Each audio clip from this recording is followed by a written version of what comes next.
কুরবানির ঈদকে সামনে রেখে প্রস্তুত করা হচ্ছে বীর বাহাদুরকে। শক্তিশালী দৈহিক গঠন এবং চলাফেরায় আলাদা বৈশিষ্ট্য থাকায় এমন নাম রাখা হয়েছে। ঢাকার হাট থেকে কিনে দীর্ঘ ৩ বছর খামারে প্রাকৃতিক পদ্ধতিতে লালন পালন করছেন সোহেল। বিশাল দেহী এই বীর বাহাদুরকে দেখতে ভিড় করছেন এলাকাবাসী ও ক্রেতারা। সময় পাইলে এই গরু দেখতে আসি, একটা সুটম দেহের গরু, যার কারণে দেখতে ভালো লাগে। ওর নামটাই শুধু বীর বাহাদুর না, ওর কাজকর্মে সবকিছুতে প্রকাশ পায় নাম বীর বাহাদুর, এর সাথে মিল আছে। প্রচুর মানুষ আসে, কারণ এই গরুটা আপনার আমাদের পিসপুর জেলা ভিতরে আমি এখন দেখিনি এরকম বড় গরু বীর বাহাদুর। এই বীর বাহাদুর গরু আমরা এখন দেখিনি এই যে আপনার পিসপুর জেলা ভিতরে আছে। বীর বাহাদুরের খাদ্য তালিকায় অন্যতম খড়, ভুসি, ভুট্টা ও কাঁচা ঘাস। প্রতিদিন গোসল করানো থেকে শুরু করে ২৪ ঘন্টা ফ্যান, নিয়মিত খাবার দেওয়া কোনো যত্নের কমতি রাখেননি সোহেল।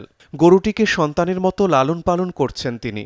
ওরে আমরা ন্যাচারাল খাবার, আমাদের এলাকায় যে খাবারগুলো ভুট্টা, ভুসি, ঘাস, নেপিয়ার ঘাস আমার নিজের খেতে আছে, এগুলোই আমরা খাওয়াই। খৈল, চিটাগুড়, এই ওরা অন্য কোনো ইনজেকশন আমরা দেই না, যাতে আর মাংস বেশি হয়, যদি বিক্রি করতে না পারি আবার ফার্মে থাকবে।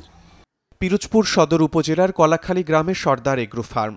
বীর বাহাদুর ছাড়াও সেখানে আরও ১২টি গরু রয়েছে।